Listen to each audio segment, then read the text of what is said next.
আমার নাম ভীষণ সেন শর্মা।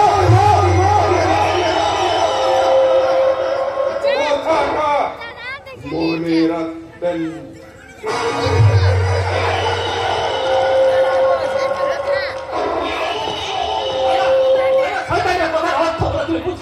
একেবারে বুঝিনি, কিন্তু না